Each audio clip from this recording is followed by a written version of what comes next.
Hey everybody, Jamie from the Rain Doctors YouTube channel. Today we're working on a 20 horsepower Johnson. We're going to be replacing the prop shaft seals, and I'll show you guys the procedure that we have in order to do that. We're going to be pulling out the bearing carrier, pop the seals out, replace the O-rings, and put it all back together. Let's get to the back. I have to do the prop shaft seals on this guy, so I'm going to go ahead, drain the oil out. Now keep in mind when we drain the oil out of these, it's this screw, not the screw that's beside it. You take the screw that's out beside it, you open your world up to a whole bunch of hate. All right, let's have at it. Okay, drain the oil out.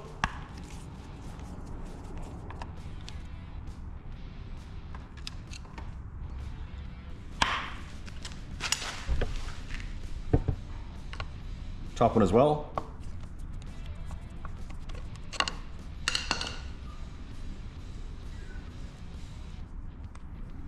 So I had the prop off already to verify that it was a gear oil leak in front of the customer. So just in case it wasn't his gear oil and it was leaking from the power head, that he wouldn't have to stick around, but it turned out that yes, it is the seals that are leaking.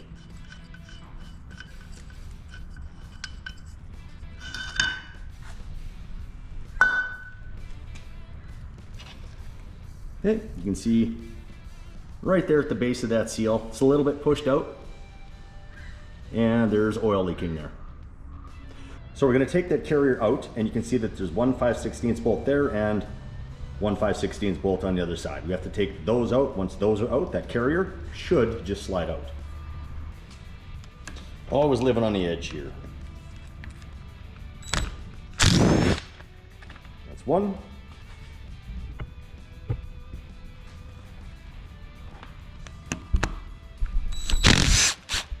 Two.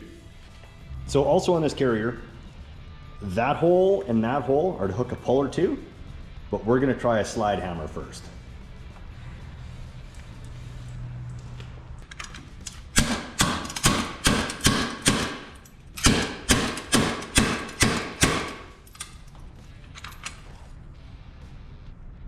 So we're going to take and heat it up, and then hopefully it should slide out.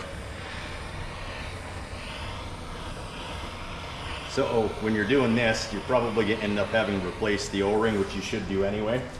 And there's going to be two other O-rings on those bolts that have to be changed out as well.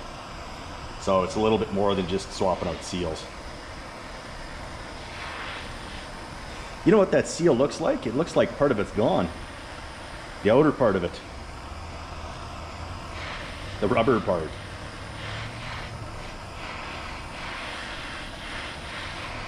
So the slide hammer wouldn't work, so we're going to go with a puller.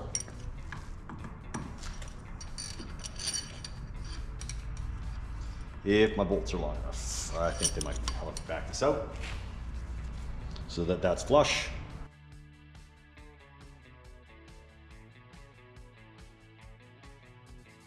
All right, let's wrench that on.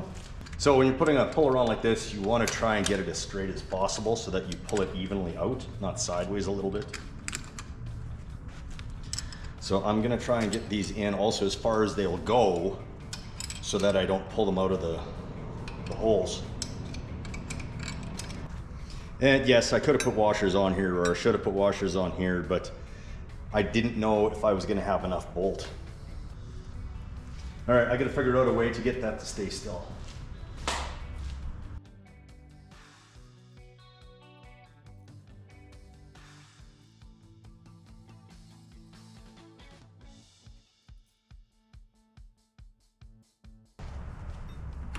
Now, might fall out. There we go. Let's get it out of there. Take it to the vise.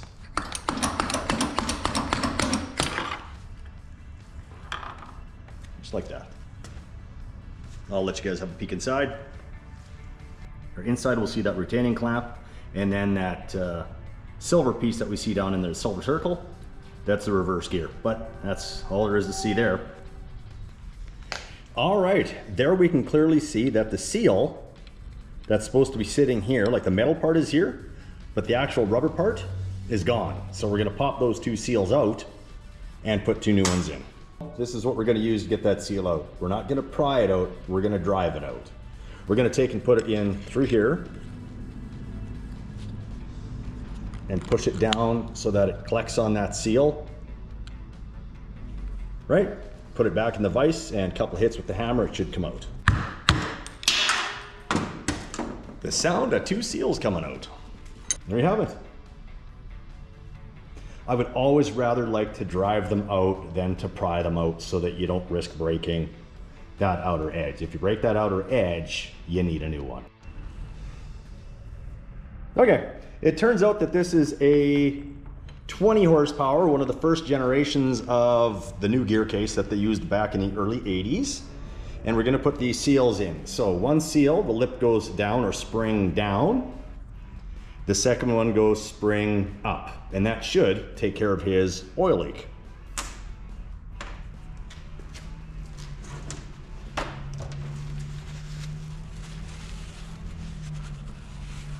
Let's clean it out. Now when you're doing this repair, you have to replace these O-rings too. And as I mentioned before, you have to replace the large O-ring on here. Even though we heated it up and probably didn't do any damage to it, we're still gonna change that one. And then we're also gonna put perfect seal on that O-ring to make sure it seals, and we'll do the same thing with those other O-rings. We don't want it coming back for another gear leak outside of this one. So we're gonna place it and we're gonna lightly tap around and around and around to get it to seat. Not hard at first.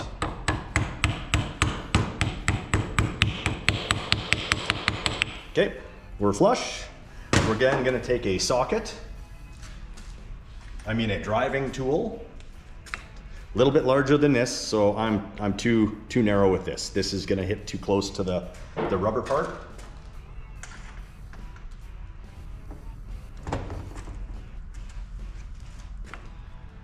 That should do fine. So we're gonna drive it down, but not all the way, because we're gonna have this seal push it down the rest of the way so that they actually stay together. So light taps. Oh, that was my thumb.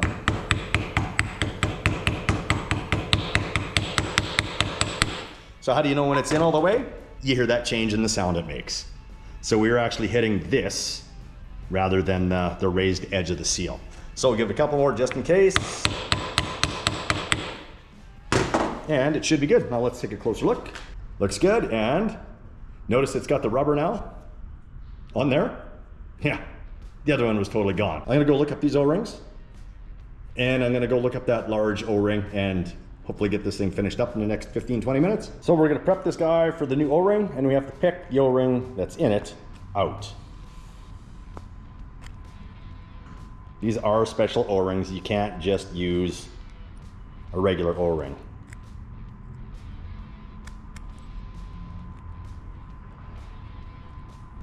I'll just screw it off of there. There we go. So I mentioned that they're special O-rings and they're flat on both sides. We'll go ahead and slide that on there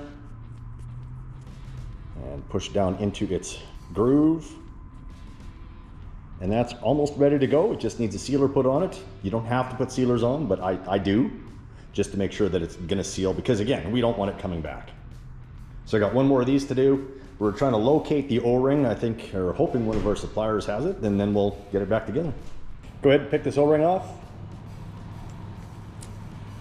And we're gonna clean out the sealer that they had on there as well.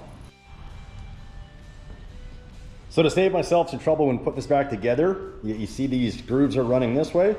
That's where it was catching when we were trying to remove it. So I'm gonna go ahead and clean that up with some sandpaper, and yeah, it should be easier to put back in. Another thing to note before it gets put back in is that says up, and there's a little groove at the bottom, and that groove is to help the water drain out when you take it out of the lake. Permatex Aviation Formigasquid Sealer is what we're gonna put on the large O-ring, and yeah, I'll probably just put this on the small ones as well. They should be fine. So we simply paint this stuff on. And the O-ring surfaces, goop them up good. Can't have too much.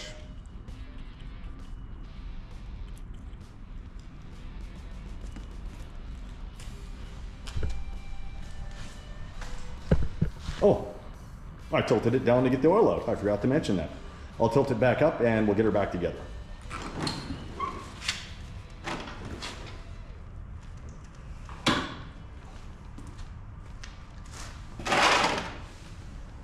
All right, there's a trick to this.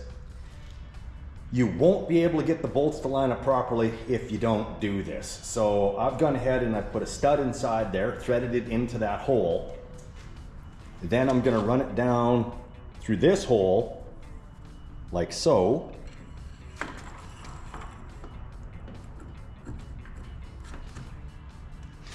Keeping that notch at the bottom as best I can. And I'm gonna have to do some persuading.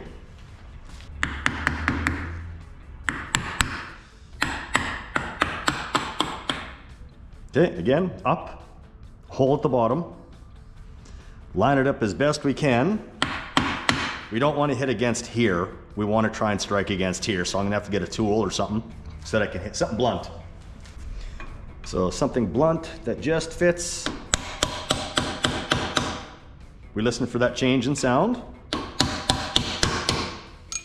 Now, if we lift on here, there should be very minimal movement, which means that that screw now on this side should catch. So we'll just lightly turn. Hopefully it catches. Pulling up on the rod. Oh, it's caught. Yeah, there we are. Now, we can take the rod out because that other bolt is holding it in place. Now, we're gonna take some paper towel, stick it on there, push that in so that it's snug. Make sure that the paper towel isn't obstructing that seal or the O-ring, okay? Oh, sorry. That's so that it stays in place. Find the hole. And hopefully it catches. It's caught. Okay. Now, we're gonna take and snug those up. So we know that the carrier is in all the way because it made that deadened sound when it caught, so it's good. So we're just gonna lightly pull that in there. They don't have to be obnoxiously tight, and don't let anyone tell you they need to be. The last thing you wanna do is strip one of those, because then you're taking it all apart. All right, so that paper towel is still in there. That paper towel can actually stay in there. It's not gonna hurt anything. It'll just blow out once the engine starts running. But I'll show you. There we can see that paper towel inside there, I believe. And it's not gonna hurt anything leaving it in there. So you can choose to take it out or leave it in. Like I said, it won't hurt nothing. All right, so next step is put the drive back down and fill it with gear oil and clean it up and it should be good to go. So we're gonna go ahead and put the gear oil in here. The customer, he supplied his own gear oil, so I'm happy to use it for him. And we're going to put it in the same way that you guys would put it in, with a hand pump. This isn't typical of the way that we do it. We've actually got a pump that we use that's pressurized with air and it just pushes the oil in. It's much faster than this, but saving the customer some money, he'll be happy. So we're gonna keep going until we get it all the way to the top. And then we're gonna overflow it a bit just in case there's air left in there. Let it overflow, you can see bubbles coming out. There we go. Tighten it up. We'll go ahead and clean the top, just so that we don't get oil everywhere other than on his shiny bar that he's gonna have. Now, in order to hopefully alleviate a lot of the oil coming out, we're gonna tilt the drive or the engine back up, and then we're gonna take and disconnect that oil. Well, that's making it a little more interesting, isn't it?